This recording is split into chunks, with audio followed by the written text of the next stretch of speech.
everyone, welcome to the Modern Retro Corner. I'm Retro Mark, and today we're going to be taking a look at either a good game or, in some opinion, a very bad game. And here with me I have what is considered the worst game ever created, Superman for the N64. Now, this really depends on your memories that you have of this game. When I first got this game for my birthday, I was super excited. Why? Well, because one, it's Superman. I mean, come on, let's just look at this. It's Superman.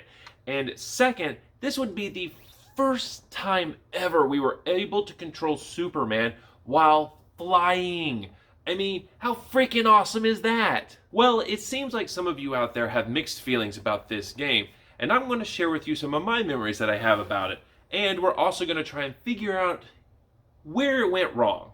Let's just say where it went wrong and why this is considered the worst N64 game ever. So let's check it out.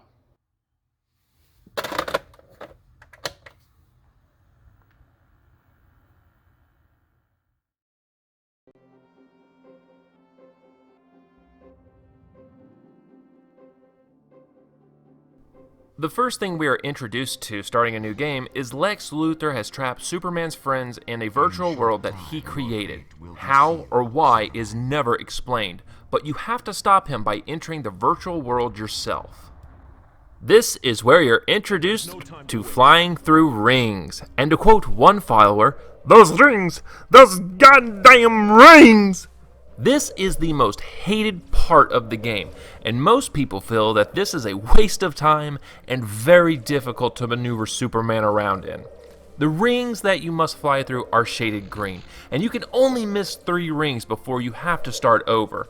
Missing one takes a gold ring off until boom, restart. In later ring levels, they start moving up and down, left and right, and this just gets frustrating. Why would you do this in an already challenging game? Now, hold on for a second. I know the rings seem hard, but just for a moment, let's think of it like this, that we are learning how to fly. The rings are allowing us to learn how to fly.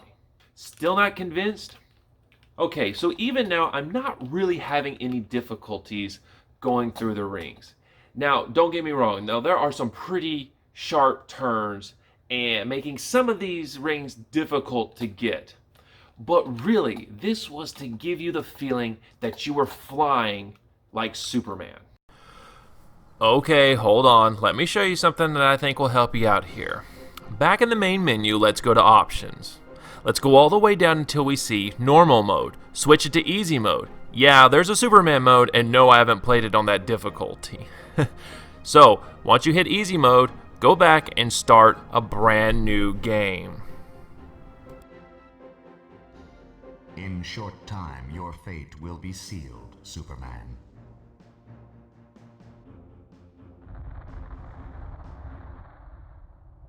Then there's no time to waste. Voila! No rings to fly in. You can practically go anywhere you want within the time limit, making it really, really easy. No rings at all, anywhere.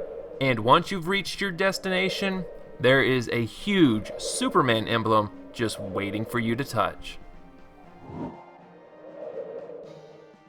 Boom! I think I just made some people's mouths drop. So now we get into what I would like to call the mini-game portion, because honestly, that's what it feels to me. These are pretty standard save a person from the Shadow Men or blow away a tornado. These are pretty difficult and have a very small time frame. So yeah, these are no fun to play at all. They come in between different flying portions in the games just to add the Superman has save everyone. But have you seen what some of these characters look like? For instance, look at the main characters here. Not too bad, and they look like the characters from the Superman the animated TV show. But then you get this. What happened? I mean, seriously, why does he look like this? I mean, this is truly the stuff of nightmares. I honestly think this is an unfinished character, but no, this is the real deal.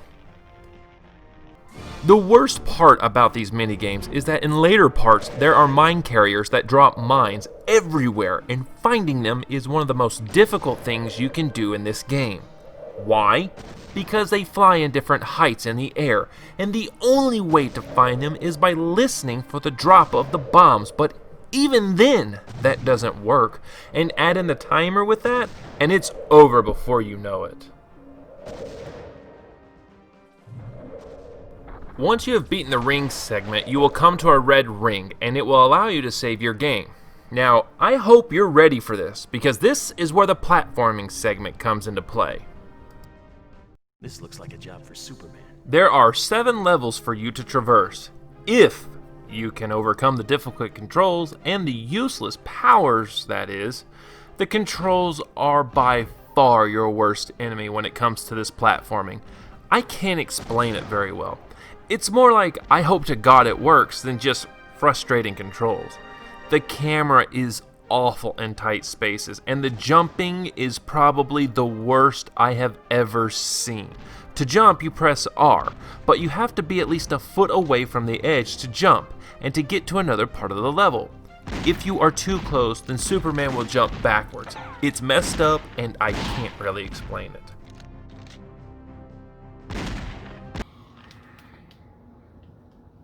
Oh, this is some of the worst jumping I have ever experienced. And if you've never experienced anything like this, then I hope you never do. The superpowers in the game are completely useless, except for super breath, which you need to blow away tornadoes and freeze bombs. Then there is heat vision, which will destroy your enemies, but that's it. The worst power is X-ray vision, and I have no idea where to use it or if it even works. There is also super speed, but when you do find it, it's in the most awkward spots. It also automatically happens when you're running, which is annoying.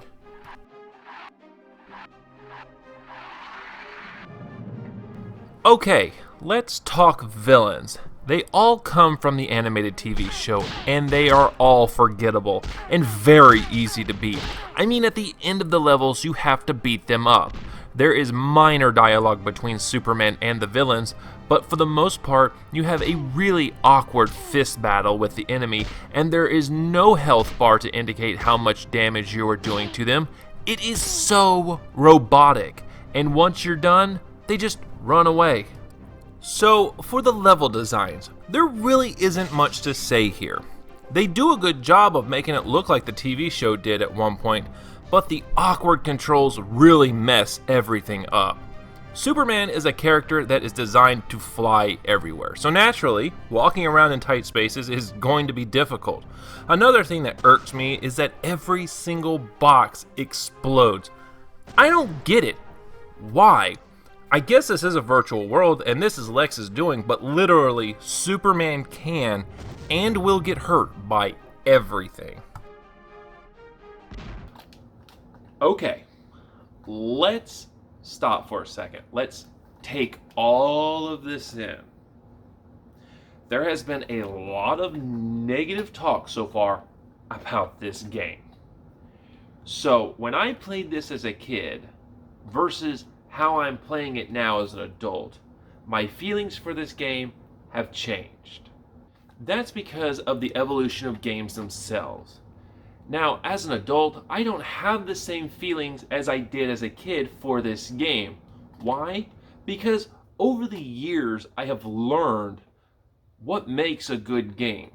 Now, let me tell you some of the better memories that I've had with this game. This is practice mode. As you can tell, you start off just as you did playing the game at the very beginning, but with one major advantage. You don't have to go through the rings and all you do is fly.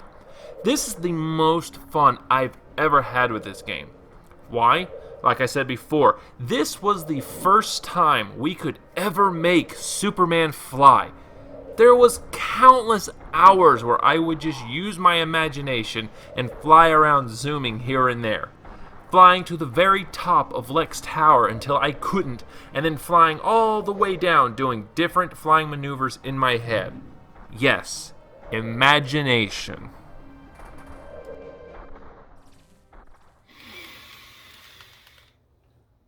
Yeah. As a kid, this is where the fun was. Ever since I saw Christopher Reeve appear as Superman, I always imitated him as a kid, flying off couches and so forth. So yeah, this was a big moment indeed. Well, there you have it, Superman for the N64. For those of you out there that say this is a really terrible game, well, you're not wrong. It's not the best game, it really isn't. But you know what? It depends on your memory that you have of this game.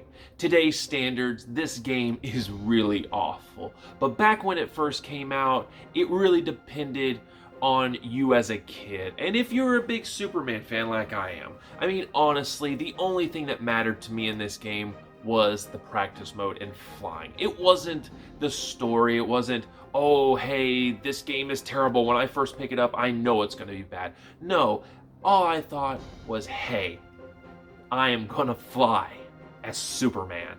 So, before I let you guys go, here's some food for thought. So, what title is this game? Is it Superman 64 or is it Superman for the N64? As you see here on the cartridge, there's no title. There's no title whatsoever. Even right here, the only thing I have is a barcode that says Superman N64. So if I can remember correctly on the box art, it really didn't have a title either. It just had the image of Superman. So which is it? Superman 64 or Superman for the N64? Thanks everybody for watching this video. Let me know in the comments your memories of Superman 64. Let me know the good and the bad. I want to hear it all. And you know what?